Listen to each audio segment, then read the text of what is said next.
What if I told you that some of reggae's most powerful songs were once banned for being too bold? From Max Romeo's provocative hit, Wet Dream, to Peter Tosh's fearless anthem, Legalize It, which openly pushed for the legalization of substances, these tracks stirred controversy, challenged authority, and were silenced in many places. Here are 10 reggae songs that were banned for being just too dangerous. Wet Dream. Go to sleep, we have wet dream every night. Released in 1968, the song became known as a key example of rude boy reggae, a style of music known for its bold and rebellious words. Max Romeo first wrote Wet Dream using the beat from Derek Morgan's song Hold You Jack, after Morgan and other singers refused to record it. The producer then convinced Romeo to sing the lyrics himself. The result was a song that quickly became very popular in Jamaica and later gained attention in the United Kingdom. The lyrics of Wet Dream were very sexual, with lines like lie dung, galmek, me, push it up, lie dung, making the message clear. Even though Romeo jokingly claimed the song was about a leaking roof, few believed him. The British Broadcasting Corporation, BBC, banned the song after it was played only 2 times, saying it was too sexual for regular radio. However, the ban didn't stop people from liking it. In fact, it made the song even more popular among young people in the UK, especially skinheads. They saw it as a form of protest and used it as a symbol of standing up to authority. Even without much radio play, Wet Dream became a big hit in the UK. It reached number 10 on the music charts in August 1969 and became the top-selling song on Palma Records' Unity label, with over 250,000 copies sold. The BBC told radio hosts not to say the song's name, and instead just call it a record by Max Romeo. In the Netherlands, it was renamed The Dream to avoid censorship, and it also did well on the charts there. Following the success of Wet Dream, Romeo made other songs with similar sexual wordplay, like Wine Her Goosey. But by 1971, he decided to change his style. He moved toward music with deeper, more thoughtful messages. This change showed that he was growing as a person and wanted to create music with more lasting substance for future generations. The banning of Wet Dream was part of a larger cultural struggle during the late 1960s and early 1970s. At the time, young people in Jamaica and the UK were pushing back against strict and conservative ideas. The song's open sexuality and the ban that followed showed the clash between a new, freer way of thinking and the old rules of society. In the end, the ban helped turn Wet Dream into a rebellious anthem and helped Max Romeo become a major figure in reggae music. Boom ByeBye.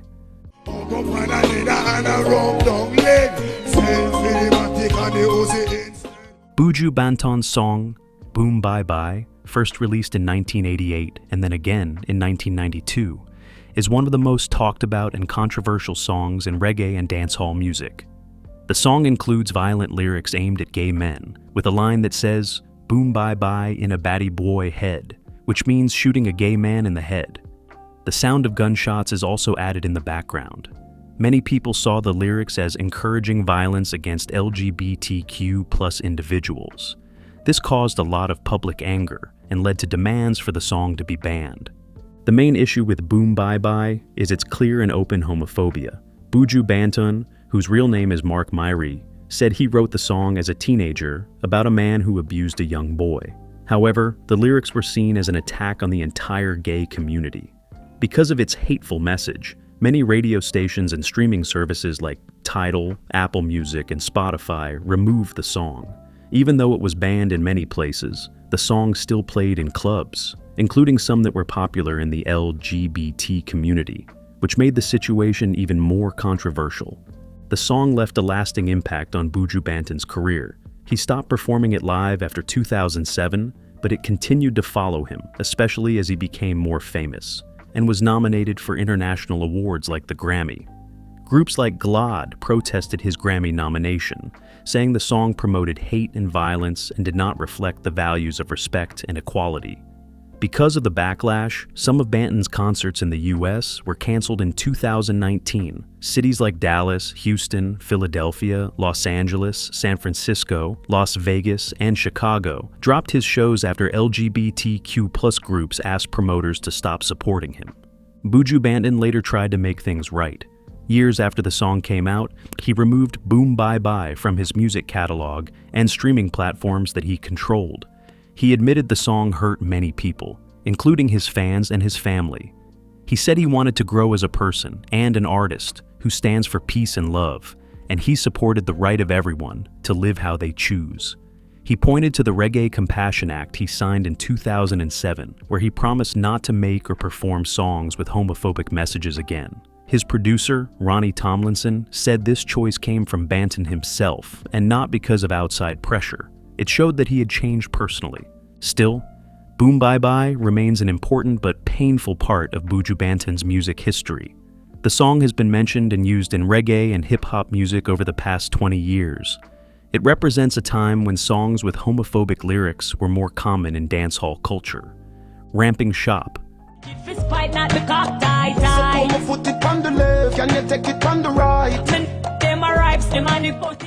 Vybz Kartel and Spice's 2008 song, Ramping Shop, is one of the most talked about dancehall tracks in recent years. It's known for its bold sexual content and the strong public reactions it caused. The title Ramping Shop comes from Jamaican slang, where ramping means wild partying and sexual activity. The song's lyrics describe a night full of sexual experiences, showing both control and pleasure. Vybz Kartel and Spice take turns in the verses, each showing their sexual power. Spice's part stands out because she brings a strong female voice to the song. She openly expresses her sexual desires, challenging the idea that only men can be bold in this way. The way their verses differ shows the back and forth of power in relationships, all within a lively party setting. Even though the song became very popular, it was banned from being played on Jamaican radio and TV. The Broadcasting Commission said the lyrics were too sexual and broke their rules. The ban showed how uncomfortable many people were with such open talk about sex and with how women were portrayed. Some people said the song supported harmful stereotypes, but others believed it gave women more power by allowing them to speak openly about their desires. The controversy grew even more because the song used a part of Nayo's American R&B hit Miss Independent without permission. EMI Music Publishing, which owned the rights to Nayo's song, took legal action. They told Vybz Kartel and the producer, Ainsley Not Nice Morris, to stop using the sample and to take the song down from the internet. Still, Ramping Shop left a big mark on dancehall music. It pushed the limits of what could be said in a song and started important conversations about sex, gender roles, and censorship in Jamaican music. Even though it was banned from the airwaves, the song remained popular at parties and clubs. People loved its rhythm and bold lyrics. The teamwork between Kartel and Spice also showed how female artists were gaining ground in a genre mostly led by men. Spice's strong and confident voice helped break old rules. Years after the ban, Ramping Shop is still seen as an important song in dancehall history.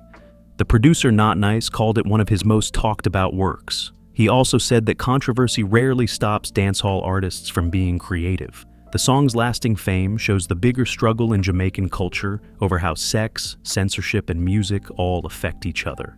The power and the glory. We have too far to go, not to really know. Ernie Smith's song, The Power and the Glory, released in 1976, became a powerful and controversial piece of music during a difficult time in Jamaica's political history. It was banned from the airwaves because of its strong message about the violence and unrest happening in the country. The lyrics criticized the constant fighting between political groups, warning that the search for power and glory was destroying the nation. Smith used the image of the kingdom going to waste to show how badly the country was suffering.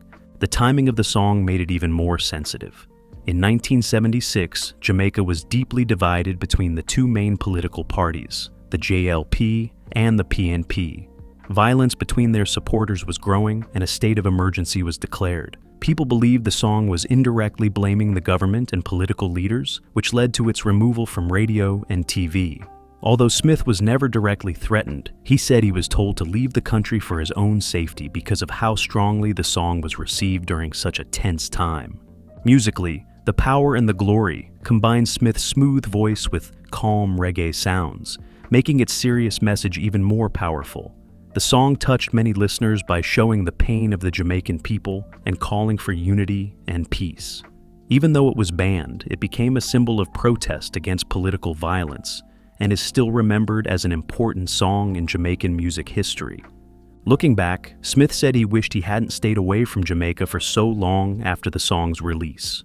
The negative reaction to the song played a big role in his decision to leave.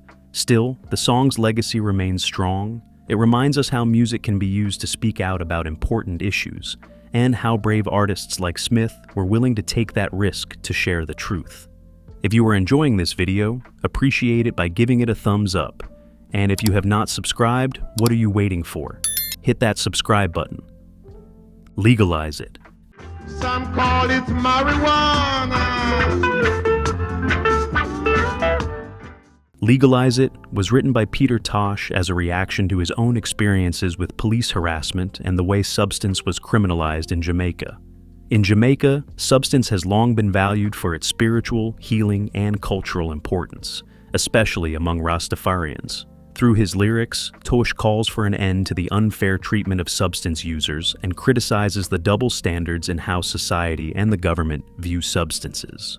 The song is known for its clear and repeated chorus, "Legalize it, don't criticize it." This simple message shows Tosh's strong demand for understanding and acceptance. He lists many names for substance, showing how deeply it is woven into Jamaican life. Tosh also points out that people from many professions like musicians, doctors, nurses, judges, and lawyers use it. This breaks the stereotype that only poor or rebellious people use substances. Along with calling for social change, Tosh also speaks about the healing powers of substance. He mentions illnesses like flu, asthma, and tuberculosis, and says substances can help relieve them. At the time, this was a bold idea because the medical world had not yet widely accepted the substance's benefits. Tosh presents it as a natural cure and a sacred plant, which fits with Rastafarian beliefs that see it as a holy gift from nature. Even though the song connected with many listeners, Jamaican authorities banned it from radio and TV. Its strong political message and open support for substance made it a target. Tosh's music and activism challenged the system. And as a well-known Rastafarian, he gave a voice to people who were often ignored or mistreated. The ban showed how much pressure and discrimination substance users and Rastafarians faced, especially from police and the legal system. Outside Jamaica, Legalize It became a global anthem for people pushing to end substance bans. Its powerful but simple message inspired activists, musicians, and everyday people in different countries who were also fighting against unfair drug laws.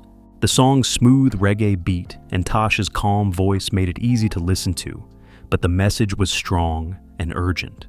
This mix helped it reach a wide audience. It became both a protest song and an important cultural work. Peter Tosh's bold honesty and fearless stand for justice helped secure his place in history, not just as a reggae legend, but as a powerful voice for change and for the rights of those who believed in the power of substance. Police and Thieves. Scaring the nation with their guns and ammunition. Junior Murvin's song, Police and Thieves, came out in 1976. It was produced by the famous Lee Scratch Perry at his Black Ark studio. The song became a powerful roots reggae anthem that showed the difficult times Jamaica was facing in the mid-1970s. Murvin's high-pitched voice and strong lyrics painted a clear picture of the violent clashes between the police and street gangs. The song captured the fear and tension that filled the streets of Kingston, especially in poor neighborhoods where many young people were jobless and frustrated. His cry for peace, especially in the line, "Police and thieves in the street all night," scaring the nation with their guns and ammunition, touched people deeply in Jamaica and around the world. Soon after its release, Police and Thieves became popular far beyond Jamaica. In the United Kingdom, it turned into the unofficial theme song of the 1976 Notting Hill Carnival. What was supposed to be a joyful event celebrating Caribbean culture turned violent when young black people clashed with white police officers. Over 160 people were injured during the chaos. The words of Mervin's song seemed to predict exactly what happened. It became more than just a song. It became a serious message about the repeating problems between the police and the communities they were supposed to protect. Because of its strong message and the events it became linked to, the song was taken off the radio in both Jamaica and Britain. Authorities were afraid it might stir up more trouble. Even with all the controversy, or maybe because of it, Police and Thieves became a classic in reggae music. It made Junior Mervin's name known around the world. Its message also reached new listeners when the British punk band The Clash covered it on their first album in 1977. Their version was rougher and more aggressive, which Mervin and Perry didn't like at first, but the cover helped the song reach different kinds of people, especially young ones in Britain. It showed that the song's message about struggle and justice had real substance and could speak to many people, no matter where they lived. The song also had a personal connection for The Clash, since two of the band members, Joe Strummer and Paul Simonon, had been part of the riots at the Notting Hill Carnival. The ban on Police and Thieves was never officially announced.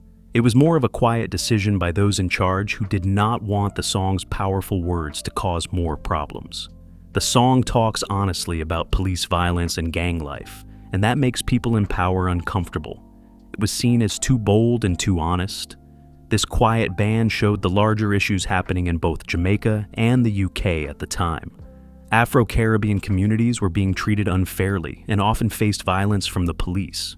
Mervin's song did not hide these problems. It gave them a voice and spoke with deep substance about real pain and hope for change. Chase the Devil. I'm gonna send him to outer space to find another race. Max Romeo's song, Chase the Devil, was recorded in 1976 with the famous music producer Lee Scratch Perry and his band, The Upsetters. It has become one of the most powerful reggae songs ever made. The song mixes ideas about spiritual battles with strong messages about social and political issues. At its heart, it tells the story of a fight between good and evil. In the song, Max Romeo says he will put on an iron shirt to chase the devil, who stands for evil and oppression of the earth and into outer space. This iron shirt is not a real piece of clothing, but a symbol. It stands for spiritual strength and protection. It shows the power of faith in Yah, or God, and gives people the courage to stand up against evil and injustice. The lyrics of Chase the Devil describe the devil as an evil man who uses weapons like guns and bombs. This image represents all the harmful and violent forces that affect people in society. Max Romeo's words, "When I check him my lassing hand, and if him slip, I gone with him hand," show his strong determination to fight back without fear. He is ready to defend himself and others from both personal struggles and larger social problems. The famous line about sending Satan to outer space to find another race expresses a deep wish to completely remove all evil and negative energy from the world. It also connects with Rastafarian beliefs, which reject the idea of Babylon, a term used to describe corrupt Western systems that bring suffering and inequality. The song sends a message of hope for both spiritual freedom and justice in society. This song is filled with spiritual and cultural meaning, especially from the Rastafarian religion. In Rastafarian thinking, the devil is not just a real person or creature, but also a symbol of things like colonialism, racism, and the abuse of power. So, Chase the Devil is not only about personal faith, but also a call to stand up against unfair systems and moral failure. The song encourages people to stay strong, be truthful, and work for change in their communities. Because of this powerful double meaning, a personal fight for goodness and a wider fight for a better world, the song continues to inspire people even many years later. Even though it became very popular, Chase the Devil also faced problems. Some radio stations and public places did not want to play it. This was mostly because of its strong connection to Rastafari and its bold message against those in power. In Jamaica and other places, Rastafarian people were often treated badly or seen as dangerous. Songs like this one, which criticized Babylon and stood up to authority, were sometimes banned. People in charge were worried the music might cause people to rebel or protest. Because the song uses strong words and powerful images, some countries tried to silence it out of fear of what it might lead to. From a music standpoint, Chase the Devil has a unique sound that came from Lee Perry's Black Ark studio. The beat is deep and steady, and the rhythm pulls you in, giving the song a spiritual and powerful feeling. Max Romeo's voice is full of passion and strength, and Perry's creative way of producing music helped bring the message to life. Together, they made a song that has stood the test of time. It not only became a classic in reggae music, but also influenced other music styles, especially hip-hop, where parts of the song have been used again and again by different artists. The substance of this song continues to reach new generations because of its strong message and unforgettable sound. Get up, stand up. Get up, stand up. Stand up for your right. Bob Marley and Peter Tosh's song, Get Up, Stand Up, released in 1973 on the Wailers' album Burnin', is one of the strongest and most lasting protest songs in reggae history. It carries a bold message, encouraging people to fight against oppression and stand up for their human rights. The song was born from Marley and Tosh's real-life experiences. Both artists grew up in Jamaica during a time of political trouble and poverty. They were also influenced by Rastafarianism, a spiritual belief system that teaches dignity, resistance, and self-empowerment. Marley's visit to Haiti, where he saw poverty and injustice up close, also helped inspire the song. But these themes were already deeply meaningful to him because of his upbringing in the poor neighborhood of Trenchtown and Kingston. The song begins with a powerful line, "Get up, stand up for your right." This is not just a phrase to chant, but a serious call to action. Marley urges people not to wait for change to come from outside or after death. Instead, they must fight for their rights and freedom now, in this life. He challenges those who preach that people should wait for heaven, saying that kind of thinking keeps people down. In lines like, "Preacher man, don't tell me heaven is under the earth. I know you don't know what life is really worth." Marley is rejecting the idea that people must suffer now in hopes of a better afterlife. Instead, he calls for justice here and now. These ideas match Rastafarian beliefs that see God, called Jah, as present in everyday life, and that encourage people to stand against systems of control, often called Babylon. The way the song is written and performed shows the partnership between Marley and Tosh. Marley sings the first part, focusing on giving people hope and explaining why standing up is so important. Then Peter Tosh comes in with a stronger and more direct tone. His words are more confrontational. He says, "We're sick and tired of your ism and schism game. Die and go to heaven in Jesus' name." Here, Tosh attacks the systems that use religion and politics to trick or control people, offering empty promises while still treating them unfairly. The contrast between Marley's encouraging voice and Tosh's sharp criticism gives the song power. It speaks to both people who need hope and those ready to take bold action. The music itself is built on a steady and catchy reggae rhythm, produced by Chris Blackwell and the Wailers. The beat grabs your attention, and the soulful vocals keep the message alive in your mind. That strong rhythm makes the song easy to remember and sing along with, helping the powerful message spread even further. The song has been performed live many times, covered by other artists, and included in collections like Legend and Rebel Music. In 1973, it even reached number 33 on the Dutch Top 40. Years later, it is still widely recognized.